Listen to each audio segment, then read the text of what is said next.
पुण्यातील Jadhavar group of इन्स्टिट्यूटतर्फे नरे येथील संस्थेच्या सभागृहात आयोजित करण्यात आलेल्या 7व्या युवा संसदेचा समारोप करण्यात आला। यावेळी माजी खासदार डॉक्टर विकास महात्मे, संस्थेचे अध्यक्ष प्राध्यापक डॉक्टर सुधाकर जाधवर, उपाध्यक्ष आणि युवा संसदेचे अध्यक्ष ॲडव्होकेट शार्दूल जाधवर, खजिनदार सुरेखा जाधवर आदी उपस्थित होते।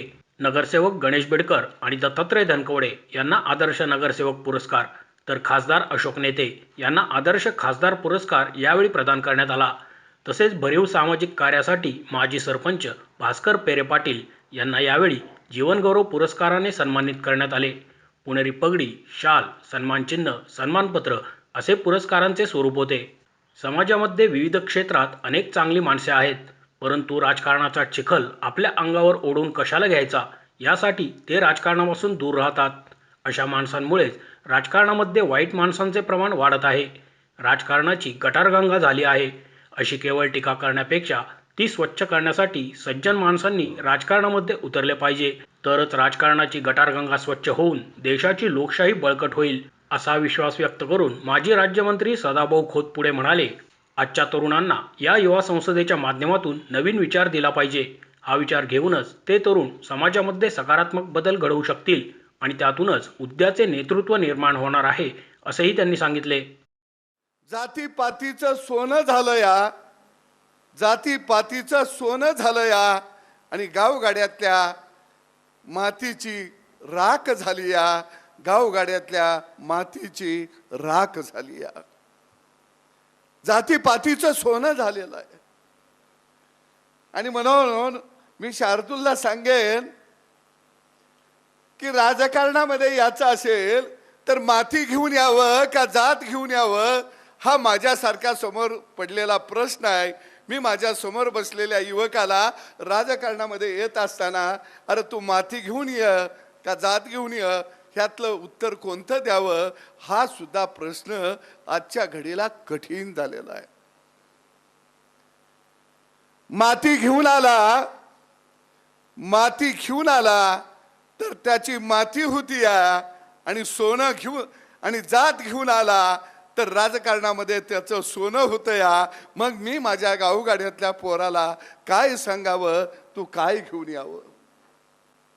आणि म्हणून राजकारणाच्या गटारगंगेमध्ये आपल्याला हात घालावा लागेल का घालावा लागेल, पण आज सज्जन माणसं ही नेबळट झालेली आहेत आणि त्यामुळं राजकारणामध्ये बांडगुळ नावाच्या किड्यांचा सुळसुळाट सुटलेला आहे। जोपर्यंत सज्जन माणसं नेबळटपणा सोडणार नाहीत तोपर्यंत राजकारणाची गटारगंगा स्वच्छ होणार नाही, हे माझं प्रामाणिक आणि स्पष्ट मत आहे। आम्ही काय करायला लागलोय? आम्ही सगळे सज्जन माणसं राजकारणापासून पळून जायला लागलोय। सज्जन लोक राजकारणातल्या डुकरांना रोज धुयाचा प्रयत्न करत आहेत, पण ती डुकरं दररोज परत गटारात जात आहेत आणि आम्ही मात्र शॅम्पून साबण घेऊन तिथं उभा राहिलेलो आहे। आणि मग आम्हाला काय करावं लागेल? आम्हाला डुकरांना शॅम्पू साबण लावून त्यांना स्वच्छ करण्याचा पहिल्यांदा धंदा बंद करावा लागेल आणि आमचे स्वच्छ हात गटारगंगेमध्ये घालावे लागतील आणि गटारगंगा स्वच्छ करावी लागेल, तरच राजकारणाची ही पवित्र गंगा वाहू शकते, अन्यथा वाहू शकत नाही। भास्कर पेरे पाटील म्हणाले, महात्मा गांधी यांनी खेड्याकडे चला असा नारा दिला होता। जर गावखेडे समृद्ध झाले तरच हा देश महासत्ता होणार आहे। या दृष्टीने तरुणांनी आमदार खासदार होण्याच्या नादी लागण्यापेक्षा पहिल्यांदा आपल्या गावामध्ये सरपंच होणे महत्त्वाचे आहे। जर तुम्ही गाव बळकट केले तरच खऱ्या अर्थाने देश प्रगतीपथावर जाऊ शकतो। मला काय म्हणायचं, राजकारण म्हणजे निवडून येता यापुरती अक्कल असन त्यांनाच राजकारणात या असं नाही, समाजाचं कल्याण करायची अक्कल असेल तरच राजकारणात या। हा शब्द रागारागा नाही किंवा कोणा वाईट बोलायचं किंवा कोणाला हा नाही, यायचं कशासाठी तुम्हाला, तुमचा हेतू काय आहे आणि तुम्हाला आलं पाहिजे। कचरा हे धन आहे, कचऱ्याचं आम्ही गांडूळ खत करतो, प्लास्टिक विकत घेतो लोकांकडून 15 रुपये किलो ना, नुसतं लोकांना शिकवते प्लास्टिक फेकू नका आणि प्लास्टिक इकडे टाकू नका. लोकांना काय करा, आम्ही 15 रुपये किलोनं लोकांकडून विकत घेते, ती एक तुकडा फेकीत नाही. अहो महिला एवढा हुशार झाल्या, तिचं तर ठेवतीच, पण शेजारीन घरी नसली तर तिचं बी उचलून ठेवती. आहे का? हे समाजाकडून करून घ्यायचं आहे आपल्याला. अनेक प्रॉब्लेम आहे राज्यात देशात, पण मांजराच्या काळात घंटा कोण बांधे. आत्ता एक समृद्धी रोड झाला पहा, नागपूर ते मुंबई, किती भारी. हो 12 तासाचा वेळ 6 तासात जातो. किती गाडीचं मेंटेन वाचलं, पेट्रोल वाचलं, वेळ वाचलं. मग प्रत्येक ठिकाणी करा ना समृद्धी, म्हणजे रोडच नाही, प्रत्येक विषयात करा ना. का चक्र मारायला लावते लोकांना? इकडून जाण, ह्या टेबलवर जाण, त्या टेबलवर जाण, त्या टेबल. आत्ता आपल्याकडे सरकार तुमच्या दारी योजना चालू आहे पहा. कशासाठी? सरकार लोकांच्या दारी जाते, मग शासन, पहिले शासन अधिकारी काय करते? जर तुम्हाला जावं लागत असेल तर सिस्टम अशी बनवा त्या माणसाला त्रास झाला नाही पाहिजे. मुख्यमंत्री लोकांच्या दारी का चालले? त्यांना माहिती आहे अधिकाऱ्याकडून प्रश्न सुटाना म्हणून हे चालले. मग ते कसे सुटले पाहिजे हे जाग्यावर बसून सोडा ना. मुख्यमंत्र्यांनी दरगावात जाऊन प्रश्न सोडायचे नाही. फाट फाट फाट फाट फाट. तो एकदा एक कोणता पिक्चर आला होता, त्याच्यात एक मुख्यमंत्री झाला होता. हा, तसा पाहिजे आम्हाला.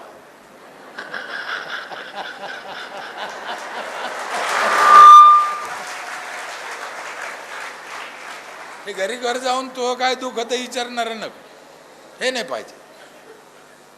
आणि अर्थकारण मी सांगितलं, पैशासाठी राजकारणात यायचं नाही.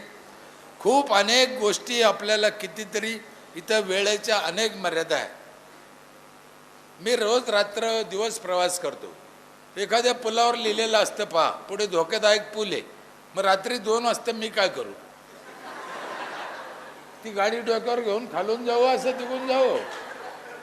तुम्ही कितीतरी ठिकाणी रोडवर बघा, अक्षित चित्र लावलेले असते दोन्ही गाड्याचं, म्हणजे अपघात स्थळ. अपघात स्थळ म्हणजे काय, तिथं भूत आहे का? मग त्या इंजिनियरला माहिती आहे अपघात स्थळ, इथं अपघात होऊ शकतो. मग असं कसं काय टेक्निक वापरलं? हे कुठेतरी सुधारायला पाहिजे हो. याच्यासाठी राजकारण पाहिजे, याच्यासाठी राजकीय लोक पाहिजे. तरुणाकडून मला अपेक्षा आहे. आणि माझ्याकडून जर सल्ला विचारतात तर पोरा हो, आमदार खासदार होऊ ह्या भानगडीत जाऊ नका, पण सरपंच नक्की व्हा, माझा तुम्हाला आशीर्वाद आहे.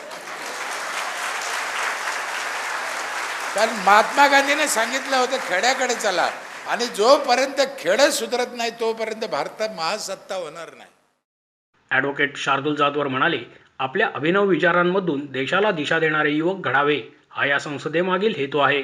हा मंच कोणत्याही राजकीय पक्षाचा नाही, तर युवकांचा आहे. वाड्या वस्त्यांवरील तरुण राजकारणात येऊन व्यवस्थेचा भाग बनावेत आणि सक्षम व्यवस्था निर्माण झाली तर हे युवा संसद खऱ्या अर्थाने यशस्वी झाले असे मी मानतो.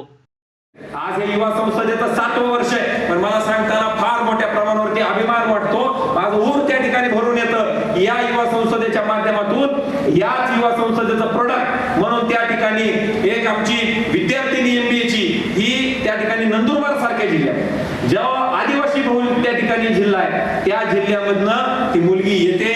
या इन्स्टिट्यूट मध्ये त्यांनी शिक्षण घेतलं. या युवा संसदेच्या कार्यक्रमामधून तिने प्रेरणा घेतली, जाऊन तिकडे निवडणूक लढवली आणि ती आज ZP सदस्य म्हणून त्या ठिकाणी काम करत आहे. हे या युवा संसदेची एक मुलगी नंदुरबार सारख्या भागामधून येणं, या शिक्षण संस्थेमध्ये शिक्षण घेणं आणि तिकडे जाऊन ZP सदस्य म्हणून होणं, हे काम आपल्या संस्थेच्या माध्यमातून आपण त्या ठिकाणी अत्यंत मोठ्या प्रमाणावरती करतोय. आज हे सगळे मान्यवर या ठिकाणी आलेले. मला मान्यवरांकडे बघितलं, मी सुरुवातीला एक वाक्य सांगितलं. हे वाक्य मला फार इतकं, म्हणजे मला एवढं चांगलं आवडतं हे वाक्य. मी नेहमी सांगतो, take up one idea, make one idea your life, think of it, dream of it, live on that idea, let the brain, muscle, nerve, every part of your body with that idea and just leave other idea alone. This is the way to achieve your success. या मंचावरती जी मान्यवर बसलेली आहेत, या सगळ्या लोकांनी घरादाराचा विचार न करता, आपल्या प्रॉपर्टीचा विचार न करता, पैशाचा विचार न करता, ही सगळी लोक गोरगरीब, शोषित, दलित, वंचित समाजासाठी त्या ठिकाणी काम करतात. मोशी न्यूज नेटवर्कसाठी मोहित शिंदे, पुणे.